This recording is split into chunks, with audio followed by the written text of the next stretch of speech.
Hey everybody, welcome to the Mighty Reviews. Today we are talking about the TYR Tactical Gunfighter Belt. Yes, this is not the first time I've talked about a Gunfighter belt on my channel.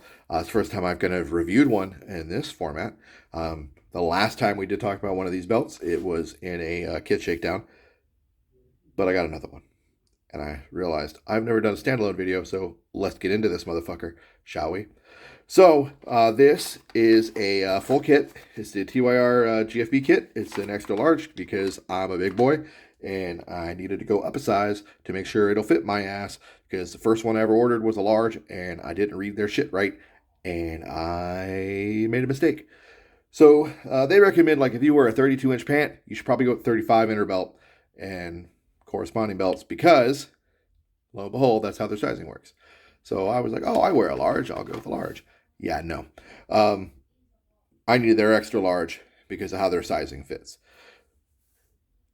I wear roughly around like a 36 to 38, depending on the uniform. I wear a large regular military uniform.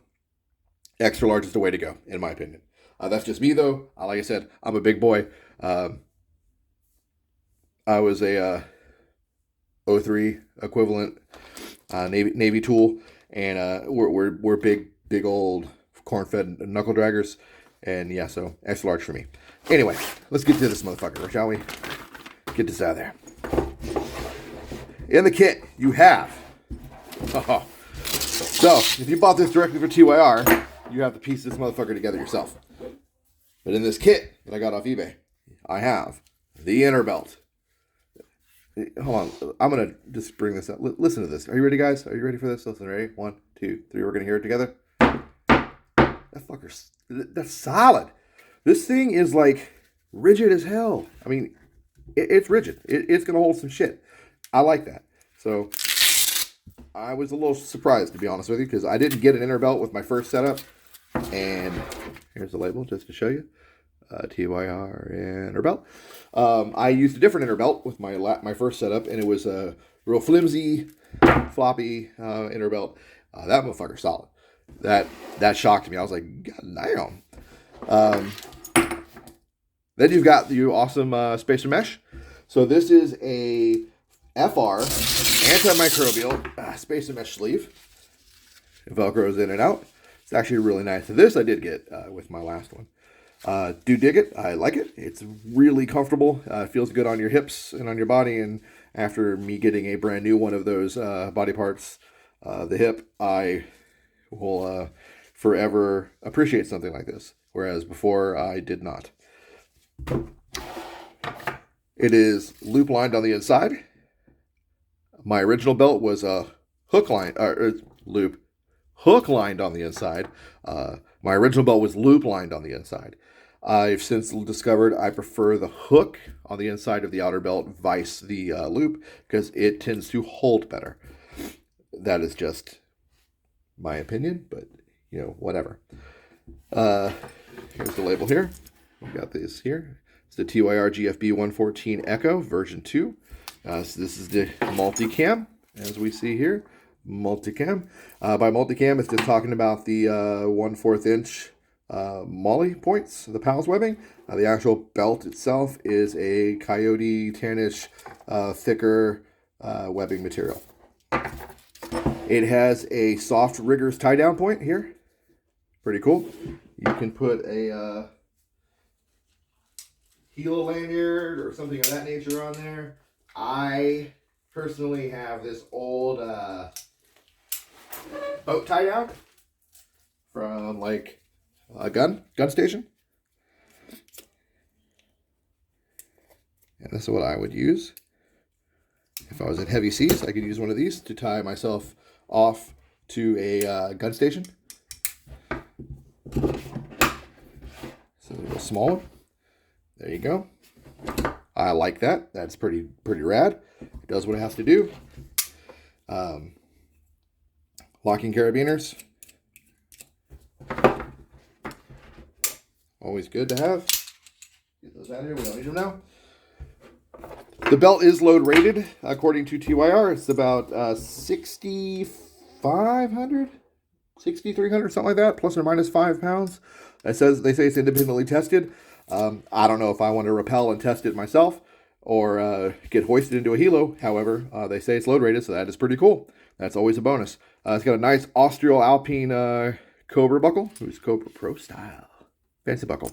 I love these buckles. These things are nice.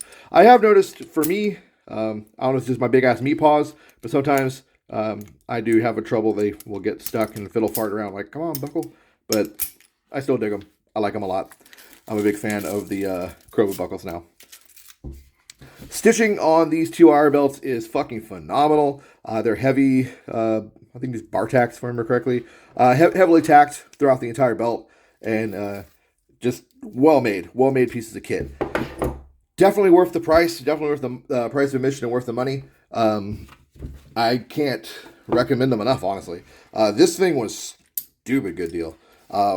I'll have a link in the description where I got it, because I think they still have a few for sale. And I will have the price and everything, as always, in my description below. I link like how much it cost me, taxes, shipping, all that shit. It was well below retail, I'll put it that way. I lucked out. And like I said, I mean, brand fucking new in the package. Can't beat that shit. Cool thing is, I have had, like I said, two other one of these. But I have another one of this exact model already kitted out. So I can show you guys what it looks like to kit one of these belts out. So this is what it would look like all kitted out if you're trying to look sexy, cool, and fancy. This is one of these TYR belts already kitted out. This is for my Belgian SFG kit. I'll have a description in the description section. I'll put a link to this video so you can see it and where I described everything, blah, blah, blah. But yeah, this is what this belt right here, this guy, same belt. Same motherfucker, totally set up. This is what it looks like. This is what you can do with it. You can get everything you need on here in a really small space, in a really small package. Very great setup. I love these belts. Top two belts in my world now are the TYRs and the Pale Horse concepts. Both of them are phenomenal setups. Pale Horse is not load rated, the one I had, and they also stated on their website like don't use it for like rappelling and hoisting. So there's that. So that's why I got one of these guys. Yeah, that's all I got, man. So again, excellent belt, great items. I think I said it, but if I didn't, I'm gonna just cover it again. This little padded sleeve, it's FR. It's fire resistant, antimicrobial. Great extra thing to get if it doesn't. Can't remember if it comes with it directly. I know it came in my kit. If it doesn't come with it by itself normally, definitely buy it. It's worth having, and definitely get their inner belt. Their inner belt is it's a rock star. It's solid. This thing is stupid rock solid. It's better than some of the other inner belts that I've seen on the market. If you have any questions about anything on here, except for this, like I said, I'll have the link. Just follow the link. All the questions you probably have about this will be answered there. And then unless you go to the link and then you have another question about this, then go ahead and ask it. But whatever. Any other questions though? Ask in the comments section. I'll do my best to answer it. I try to answer every question I get. Thank you so much for watching. Get out there and play some airsoft, guys. If you buy Gucci cool kit like this and you're not out there using it, why own it? As a matter of fact, you know what? One thing. So I saw recently on Fred from Spirited Systems, his County Coop, his IG, and he made this cool post, and I wholeheartedly agree with it. He mentioned how he was like filling orders in their shop, and he's wearing his kit, and he was like, hey, you know, if you can't do the everyday mundane bullshit in your gear, then what are you going to be able to do? Like, I'm paraphrasing, but like if you're on the X for like, or out there in the real deal doing shit, what makes you think you're going to be able to do it? And he's absolutely right. Go in your backyard, LARP with your shit on. You know, if you can't, you know, go mow your yard with your fucking belt kit on. Go do the dishes with your belt kit on. Walk around the house for hours on end. You know, sit around, do bullshit mundane tasks in your house with your belt kit on, with your plate carrier, with your uh you know, whatever, you know, strap your AEG on your back and just walk around and pace around your backyard, do mundane shit in your garage, whatever. Because if you are uncomfortable doing that, then you are going to be dying at like a 24, 40-hour Milsim West event. Or if you're using this to train for real world type stuff too, you're going to hate your fucking life. Believe me. Um, he was spot on with that. I totally agree with it because I've many a day been like, fuck, I wish I'd tested this setup a little better before I stepped off and went out a camping trip. I'm talking like, you know, not literally camping, but stepped off and went and did something and deployed or trained or whatever. And then now I'm hating my life and hating my back and hating my hips because uh, this gear is not set up right. So set your shit up. Anyway, off my soapbox or off County Coop soapbox because I hijacked it. But thanks for watching. Take care, everybody. Get out there, play some airsoft, use your kit. Take it easy.